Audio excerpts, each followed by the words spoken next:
Good afternoon and welcome to Lunchtime Marketing and Leadership Series with Kevin and Craig, where we add value to people's lives, happening every Thursday on eBiz Radio. You can catch the Lunchtime Series on all major podcast channels, and joining me as per usual, marketing and communication expert and co-host, Craig Page Lee. How you doing, Craig? Kevin, I'm well, thanks. Yeah, how are you doing? Fantastic. I see we're having a blue day today. Yeah, you got the great patterns. I just got the good old tablecloth checkered pattern. But it means we're in sync at least. We've got that. Yeah, we have that sync situation. That's good. Yeah. Can you believe it? It's show 55 today. Hey, Kevin. And wow. Yeah. And I must admit, it was quite weird when I realized show 55, because I'm a big F1 fan. In fact, just like totally smitten with F1, and I know a lot of the drivers who have the repeat numbers from the 11s, 22s, 33 being a Hamilton, 55 being a good old Carlos Sainz, and so it just immediately made me think of that. And then I went and had a look at how long Carlos Sainz has actually been carrying the number 55. And since 2015, he's been driving with number 55. So interesting to see how numbers have importance and meaning in many sports. They're from basketball to rugby to football. Some sports want you to have the number of your position. Other sports allow you to bring on a number that's important to you, particularly in the motorsports. So, it's good to see Carlos actually, him and the Ferrari team, and his Charles Leclerc doing so incredibly well at the beginning of the season. Craig, so, I'm just going to be honest here, and I don't know if this is... No, so I'm making a gross generalization if I say this, but I absolutely I don't know why people watch F1, like the Formula One. I don't know. I don't understand. Like when people watch it, I kind of going, so you like literally watching cars drive around a track. I'm like, I don't even understand it.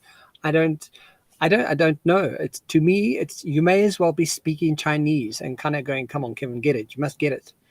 I don't get it. What? Like, why? There is so much I can tell you about the sport, and I'll simplify it into one or two key things. So firstly, yes, it is the most incredible demonstration of teamwork.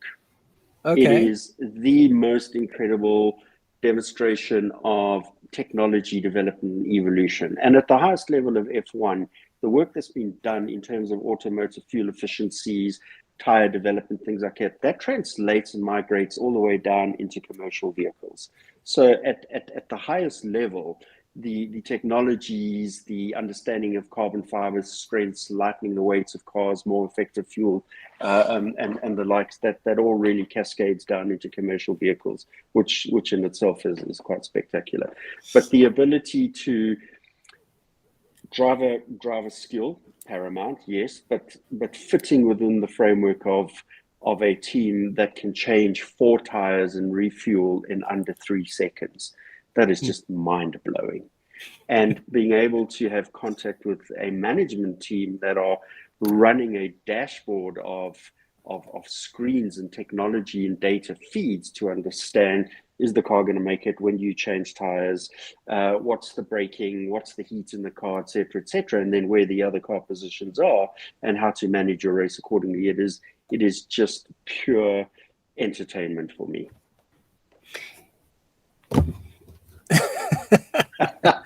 I will take your word for it.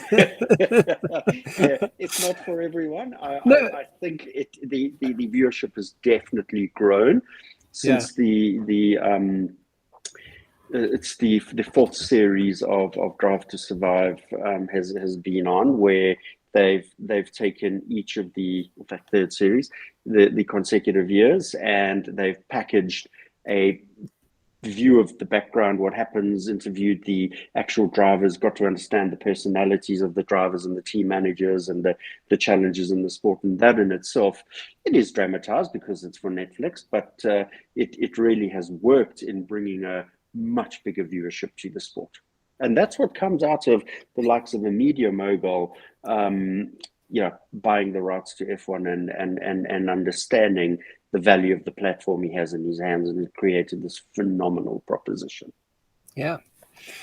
So I mean, yeah, we're going to have more conversation about it so I can learn more. Because yeah, to me, if you, so for me, it would be something like a singing competition, just based on the fact that I'm, about my background is largely in Yes. singing. So anything that's got to do with singing or talent or creativity, I thrive on that. Even further, I'll watch reality TV that's got a lot of human behavior based in it. So I, for example, watch stuff called Married at First Sight, which is, it's a crazy idea. But the dynamics that you find of human behavior that you can kind of, you just sit and evaluate it. I thrive on it. I absolutely love it. But I mean, besides the shows that we love, Craig, to start off today's show, what can you share with us and share with the listeners to remind us of what we were looking at last week when we looked at the topic of loyalty and rewards programs, and what are some of those trends driving the industry worldwide? Yeah, Kevin, thanks. I must admit I did enjoy doing the research for our topic on loyalty and rewards last week, and I clearly got to understand the importance of strategy in designing such programs, and especially as there are more than 8 different types of program structures to consider. So the key takeouts from last week are from the article "COVID-19 Broke the Orthodoxies of Customer Loyalty and Retention," with the subtitle "Reimagining Your Customer Loyalty Strategy Post-Pandemic." It was published to the Perspective section of Deloitte.com, and we note the following few key points. So, effectively reimagining a loyalty program requires in-depth, objective analysis of thoughtful strategic planning. And it includes identifying which pandemic-driven orthodoxies are actually here to stay and how they will actually affect a company's loyalty program moving forward. Brands will also have to re-examine which customers are most important to them, how those customers are interacting with the company and brand, and what features are actually resonating with them in order to drive more affinity towards the brand. And finally, answering the following key questions can help form the foundation for a really great, effective transformation of a brand's loyalty program. And there were 5 key questions here, Kevin. So the first question was, drive a specific customer behavior that corresponds to a value specific to the business. And the point there is, has our most valuable or target customer segment changed in a post-pandemic world, and what are the new behaviors that we should be deriving from that segment? The second question that one needs to ask is, deliver a portfolio of compelling benefits and interactions. And the question supporting that proposition is, do our current offerings, benefits, and experience still resonate with our target customer segments, or have their wants and needs fundamentally changed post-pandemic? And we've seen a lot of that come through in consumer behavior. The third concept is engage the customer throughout their active journey whilst extending and building new connections across the customer lifecycle. And the question that supports that proposition is, what new physical and digital channels can we now leverage to increase the connection points and rebuild a sense of community and meet our customers where they are? And as we know, they're in very different places now. The fourth concept was about engaging employees and other partners. And the question supporting that proposition is, how can we reimagine employee and or ecosystem partner engagement and cultivate new partnerships to augment our businesses together? And partnerships really been key in moving business forward. And then the final concept in this consideration is, be delivered in a design-led, ongoing and evolving model, an iterative process, which is really important. And the question that supports that concept is, how can we leverage our interactive test and learn approach to evolve our loyalty program and provide value to our customers without overreacting to trends that may not actually persist? And yeah, those are the key reminders from last week, Kevin. Thanks, Craig. And I think for me, when I was listening to it, like we also spoke about that the amount of data and the data that's being collected, right? And how that in itself could be strategically used, and how brands actually do strategically use that to support getting the audience really engaged with their brand. So, how you do it and how you set it up can really, really enhance the brand. and it could be a really good tool to really connect with your audience to the next level. It's fascinating. Yeah, and data is interwoven across all 5 of these propositions and the key questions that you answer, because the data is going to lead you to the clarity around that question and help you define the structure of that concept. And when those 5 components come together, you should have a fairly resolute program to work with. Yeah. So, what are we going to talk about today, Craig? What's up for today's session? Yeah, so actually, Kevin, a direct expansion of the topic of loyalty and reward, but this time I really want to take a specific look at the South African industry, and specifically around something that I've been quite aware of recently, and that is trying to understand the prevalence of financial services or banks and their partnerships with fuel retailers in this particular space. We know that we're a car mad society, which means you spend a lot of time out of home driving around, and thereby inevitably a lot of time on fuel retailer forecourts. So yeah, there's some interesting findings to discuss in that regard, but just wanted to pick up on a reminder of the definition of loyalty and rewards program from last week, Kevin.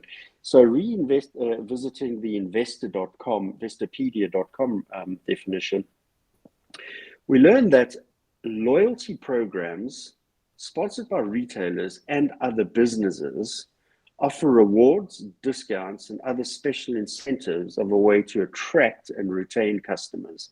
And they are designed to encourage repeat business, offering people a reward for the store or brand loyalty.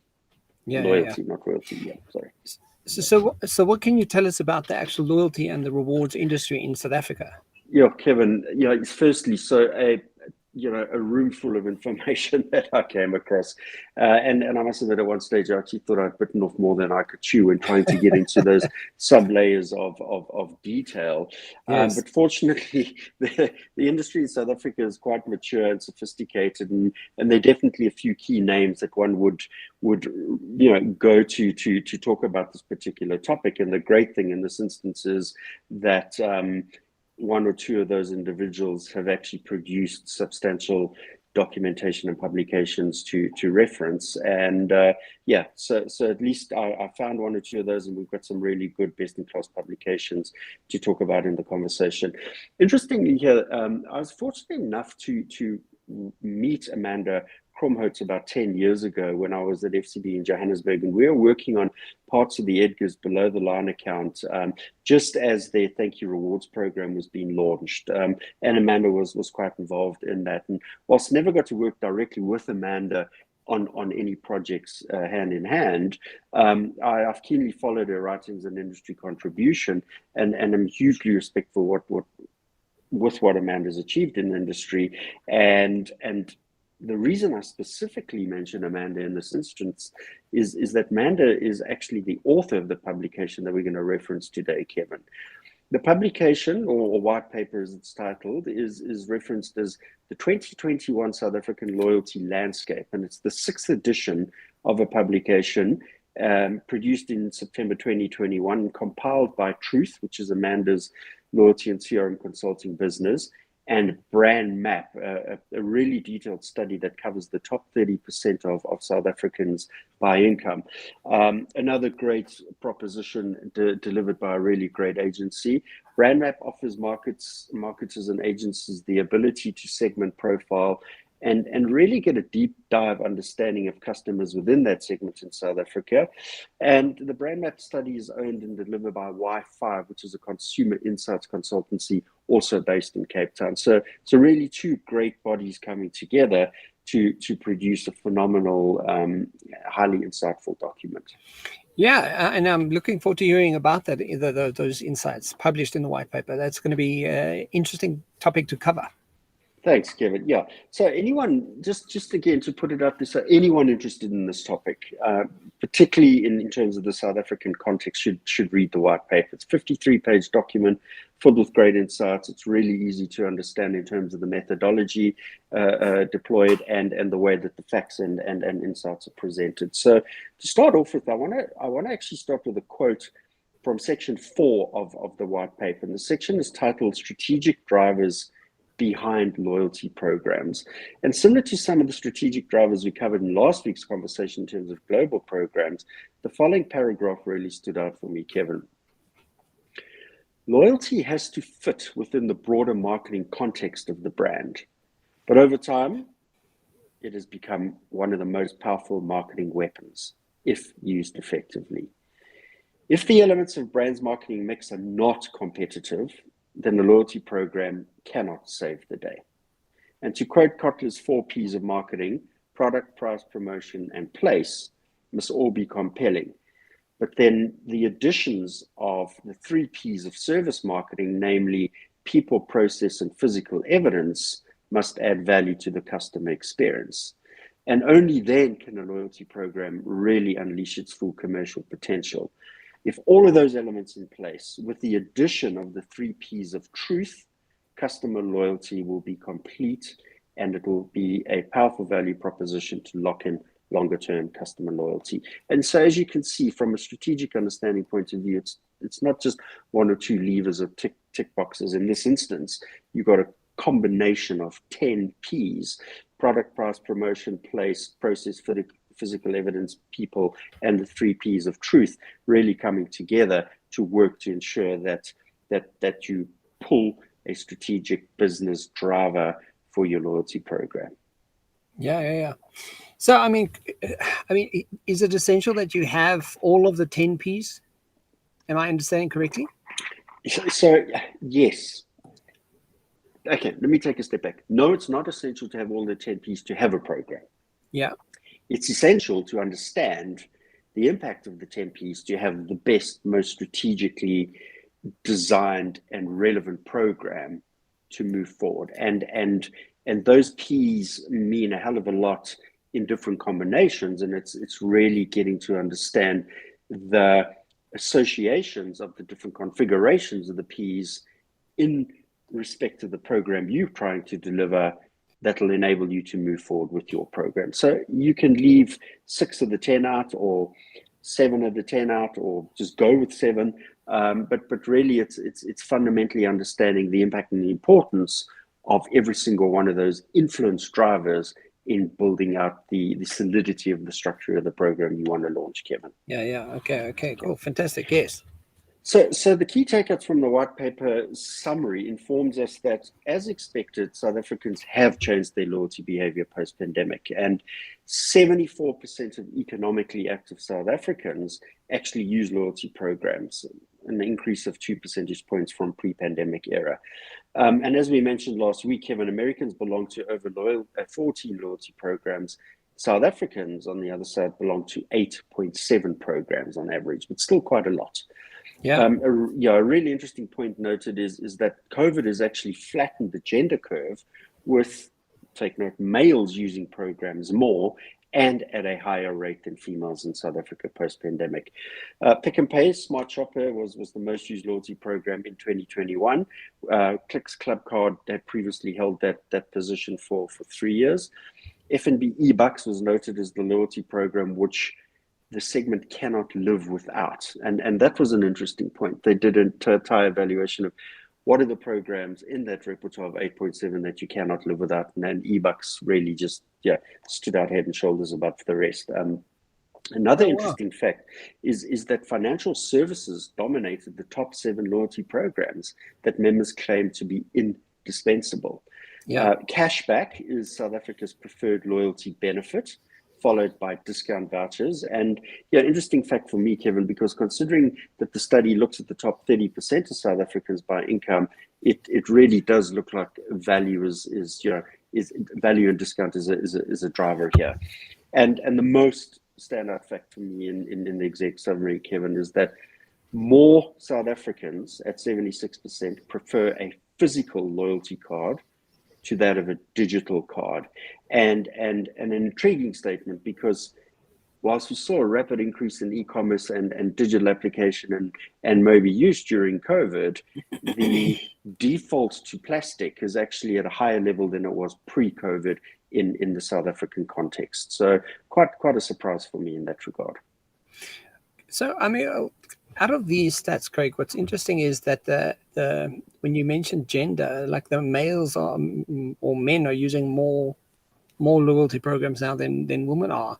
And I'd be interesting to know how or why. That's really like an interesting fact. But also the F&B e-bucks. Something about what they're doing is obviously really working. Yes, for us, I use e-bucks specifically because you can actually fill up you can fill up your car with e-bucks. So for me, that's a no-brainer already. But is there more reasons? Is there something else that's really standing out? What are they Yeah. doing that's so specific? Good question. And we'll get into evaluating the different fuel brand program shortly. But definitely, yeah, FNB has been on a rapid rise as the number one retail bank in South Africa. Great technology and evolution, innovation. Really, And they had the voice of Steve. No, that's exactly it. So there's been great affinity with the bank, and obviously through that lean-in, they understood the value of rewards.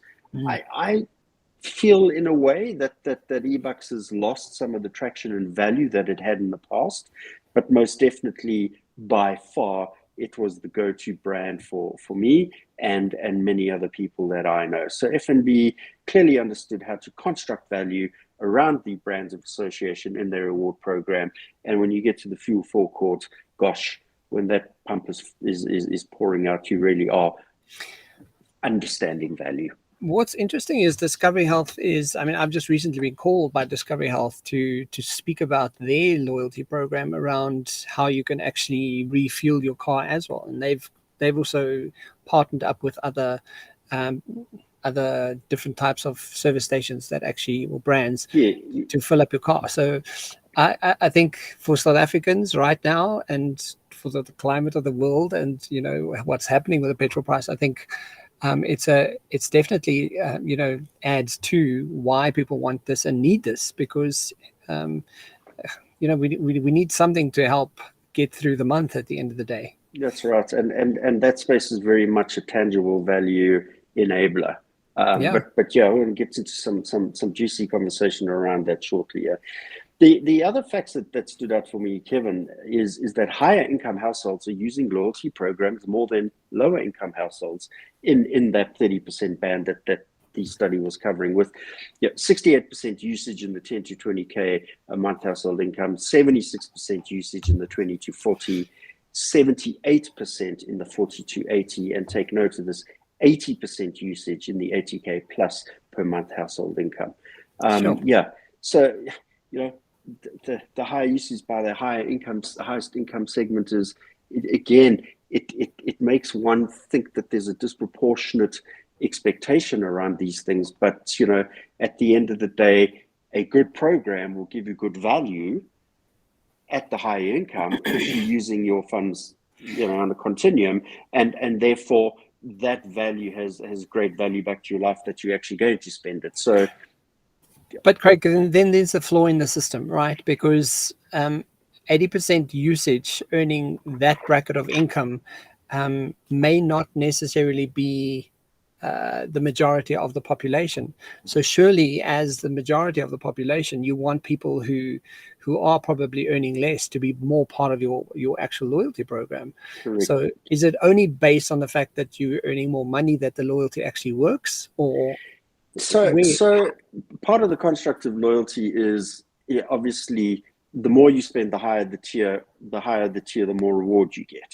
And that's just the sheer nature of the way loyalty programs work in terms of one of the types of reward mechanism. So the banks and the financial institutions that many of these members belong to are able to provide great value in that high spend space. Yeah. But as with interest rates, for me, both of these need to flip, because the more money you have in the bank, the lower the interest rate is on the money you need to borrow. And yes, it's all risk reward based, but at the end of the day, the folk who can't afford need access to cheaper money. The folk who can't afford need a greater realm of value and reward. And it is a disproportionate totally skewed wrong approach in so many instances when it comes to financial equity and access to financial means across the world. So it's not something you and I are going to change, but really an interesting point. The higher the income, the higher the usage of the campaign, at least of the programs. There's another interesting point here is what are the reasons that South Africans actually don't use loyalty programs? And I'm sure you could probably guess 5 or more of these. So, many folks just go, they don't want to be part of any programs, 36%. 22%, so actually they feel that they don't spend enough to earn rewards. And again, that's just based on the fact that if you look at the lower tier, you've got to spend probably like, R1 million to get R1 worth of Pick and Pay value. It's just totally skewed in the value delivered back. 18% are just not interested at all. 12% feel that the loyalty and rewards programs are actually too complex and difficult to understand. 8% that they actually just too much hassle. 7% feel that you get spammed way too often. 7% feel that it's too hard to actually redeem the points.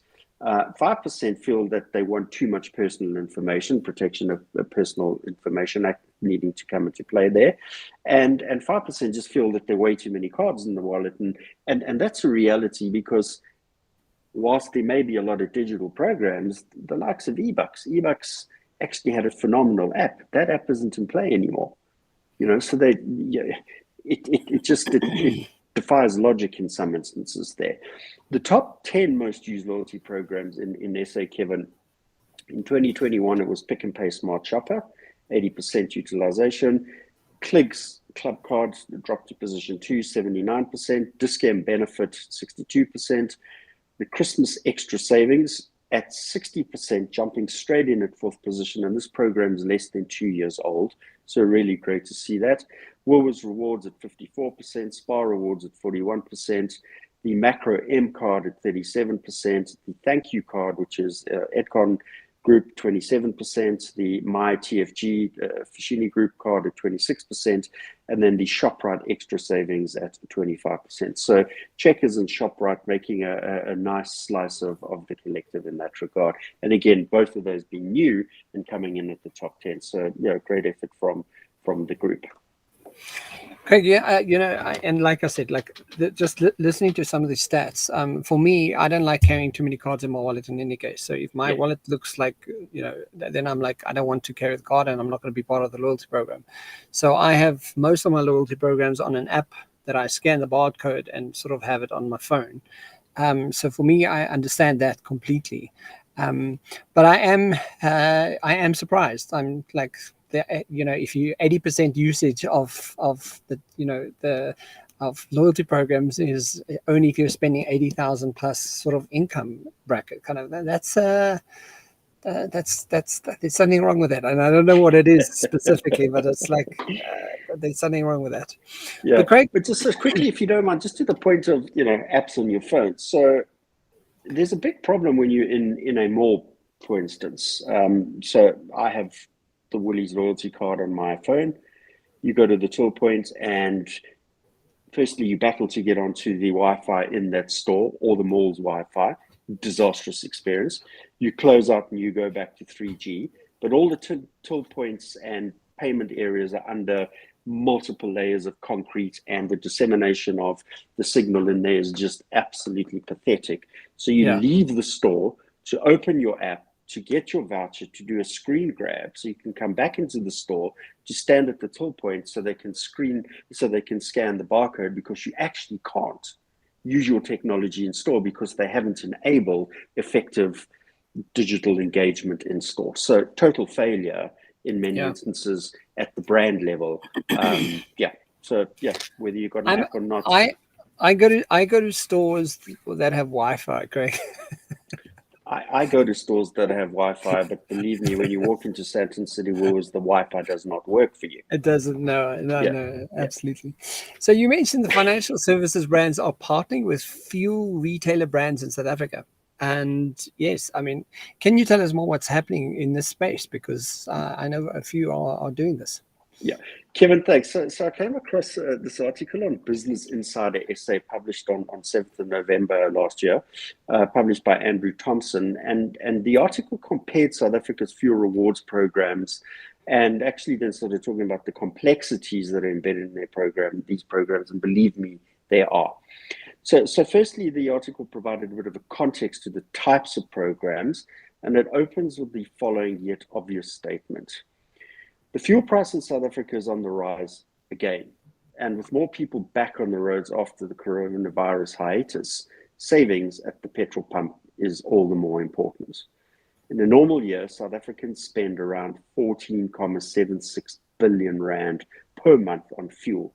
And as a result, many of the country's most popular rewards and loyalty programs have a strong fuel component. These rewards programs are locked into certain card issuers and filling stations, and as a result, the programs vary greatly in the requirements and payouts. If it's simplicity after, then the non-banking companies like Discount, Clicks, Pick n Pay, and Shell offer relatively easy to follow flat rate cashback systems. If you're an existing banking or insurance client, then you're likely already paying for a far more complex fuel reward program. Take note here that is scaled based on your tier, which inevitably is linked directly to your spend. These generally either have a monthly membership or a card administration fee to pay. And the trade-off here is better returns, knowing how to work the system to climb the tiers. And in most instances, credit card holders receive greater returns for filling up than a debit or check card holder. But the accounts also generally attract higher monthly fees. So paying more fee to have a credit card, paying higher interest on your credit card, getting higher rewards, net zero gain is actually nothing, in my opinion. Yeah. Craig, 14.76 billion rand on fuel a month. Yeah. That's maybe like we should just stop what we're doing right now and go and open a few petrol stations. Like we should just go. We should like maybe that what we're in the wrong business. Yeah, I'm telling you. Couple of challenges. So it's regulated, so your margin is nominal. So you really have to ensure that you're driving high volume. Yeah. It's an incredibly risky business. Running a fuel forecourt is people intensive. It comes with a whole host of other challenges in that regard, and you really have to understand that the reallocation of licenses in South Africa are for the broad-based economic enablement in South Africa. So you and I trying to get a license, sorry, we don't really stand a chance. No, we don't. So, Craig, so with this context in place, what partnership exists in various fuel reward programs we find in South Africa? Which ones are they? Some great partnerships. And there are a number that exist, but my fuel brand repertoire is fairly narrow. So I was quite surprised to see the extent and depth of the programs. These programs are well defined in the article posted to moneytoday.coza. The banking section was updated on 12 June 2021, titled Top 7 Fuel Rewards Program in South Africa. And we open by learning the following. In the current era, one of the most important changes that impacts almost everyone's life is the change in fuel price. Public transport user or privately owned transport, all of us are affected by the change in fuel costs or by the costs of tickets. In the scenario of ever increasing fuel costs, it's naturally a wise idea to subscribe to a fuel rewards program since they save your pocket from a hole. Well, the way the fuel price is rising at the moment, I think the hole is going to stay irrespective. Yeah, sadly. It's true. The article goes on to list 7 of the best fuel rewards programs that exist in South Africa, Kevin, and they noted as follows. So firstly is the Sasol ATRA Rewards Partnership. APSA clients who own a transactional account or a credit card are rewarded for every time they fill up at a Sasol fuel station. And usage decides what your tier is and what your percentage of reward you're eligible for, and it can differ from 0.5% return a reward all the way to 20%. Shell V Plus reward scheme. So Shell launched a new reward scheme recently after ditching its partnership with the Clicks Club card. Drivers actually collect their independent V cards at the service station. They register online, and every litre of fuel is rewarded with 15-cent credit to the card as long as it's present during the purchase. So real tangible value back on the card. Yeah. BP or Shell are both linked to Discovery Insure. You qualify for this reward scheme if your vehicle is covered under the Discovery Vehicle Insurance product. And additionally, you have to be a member of the Classic, Essential, or Purple plans to benefit from the plan. And members receive between 5 and 50% of the amount spent on fuel. Total Energies are linked to the Discount Rewards program. This association lets you earn 10 cents for every litre of fuel purchase. And Total Energies is also affiliated with Diners Club in South Africa, where you actually start earning club miles, and with Sanlam's Money Saver credit card, where you can earn an extra 5% cash back on your fuel purchases.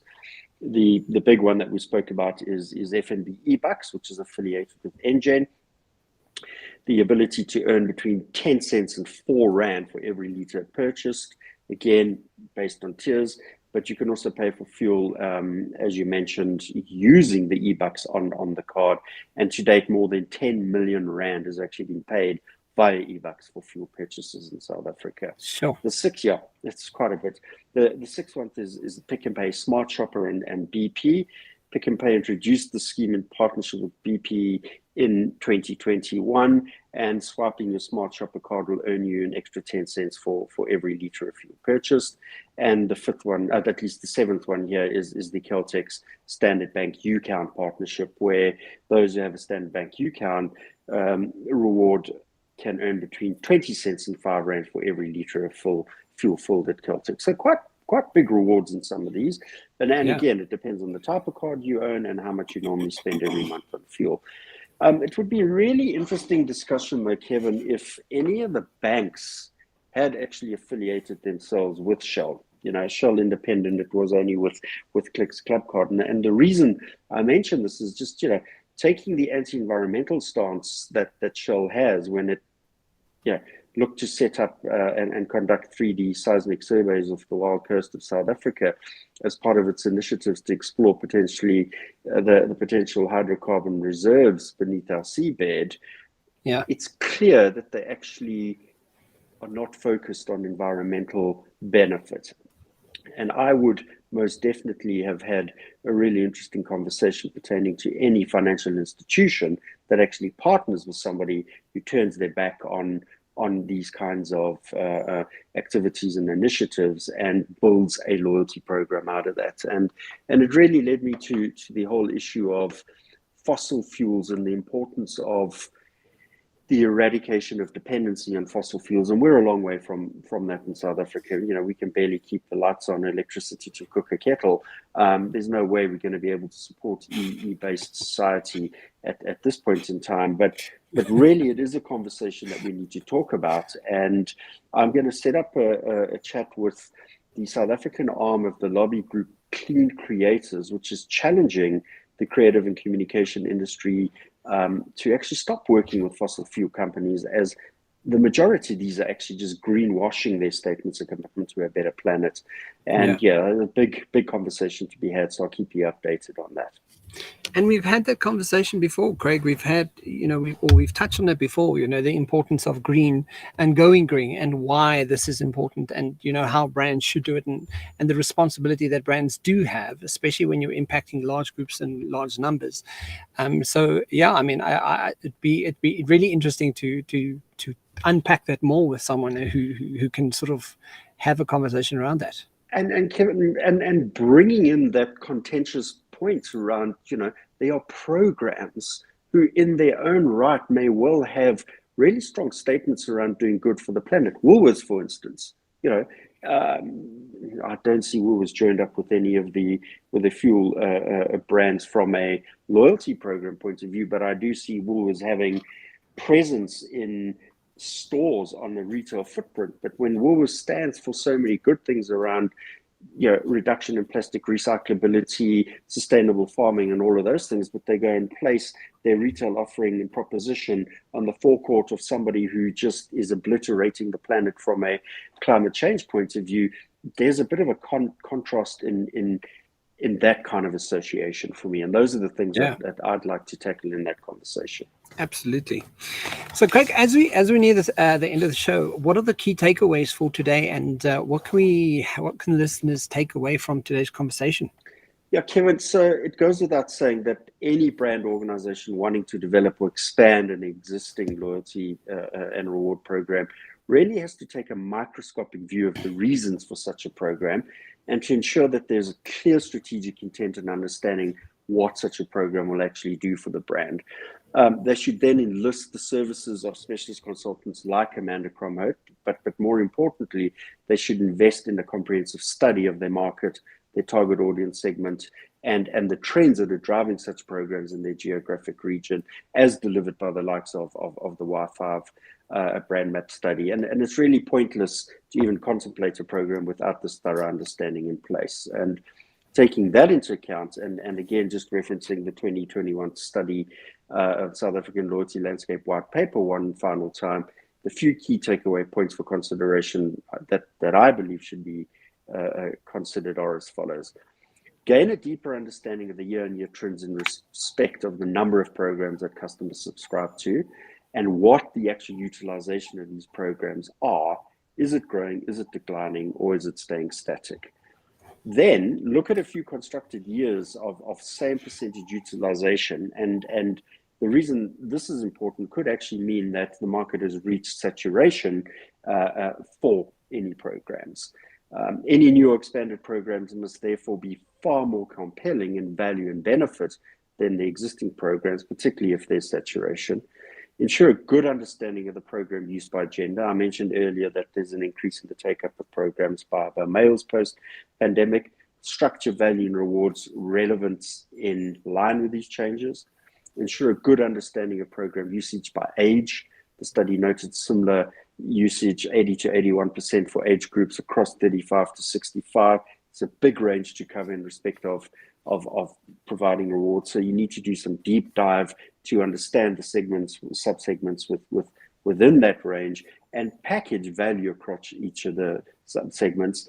And the interesting point to note here, Kevin, is that even though younger age groups are not using programs much and are not participating in as many programs as the older age, they're absolutely expecting the brands to deliver real relevance and value to them. Otherwise, they don't stand a chance of gaining the younger age as loyal customers. And as noted earlier, it's important to understand usage by income segment and what the benefits are that are most enjoyed, again, by gender, age, and income segments. And lastly, any participation in such program, Kevin, it needs to be easy and seamless across the entire experience journey. From, not jumping through hoops to register, easy to use both from a physical and digital card point of view, easy to redeem the points experience, functional app, and deliver value. Don't make customers spend for an entire year before they see the value and rewards just to earn a cup of coffee from the brands they associate with. That's a wrap from my side. Yeah, stop that. It's not useful and we don't like it, okay? Yeah. Finally, Craig, so thank you for that. I mean, that gives us a really sort of a good sort of overview of what's currently happening in South Africa, and to maybe go and investigate that, because some of these programs you've even mentioned today I wasn't even aware of, so I'm definitely going to check that out. But I mean, what are we going to be discussing for next week? Yeah, Kevin, we had such a great chat just over 2 weeks ago when we spoke on the topic of middle management and the importance that role played in organizations. So I was mulling around where we could take conversation along those lines, and the concept that jumped out at me during that process was the topic of high performance teams.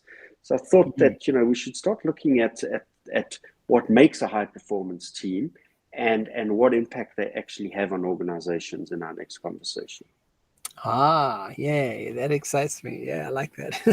But remember, it's always a tough one for me when selecting a topic where you're actually, the authority. So I really got to come to the party with some great insights and challenge your points. Absolutely, and no, and you know, I know that, you know, with the thorough research that you always go and do, and the content you share, Craig. So, you know, but I'm definitely, I'll also come prepared with some really interesting insights, and yeah, I mean, it's a fantastic topic. I love that. Guys, if you want to catch the Lunchtime series with Craig and myself, we are on eBiz Radio every Thursday at 12. So join us every Thursday at 12, or you can check it out on all the major podcast channels. Just type in the Lunchtime series. Craig, thank you so much for today, and thanks for the conversation. Thank you, Kevin. Look forward to next week. Chat soon. Cheers for now. Ciao, ciao.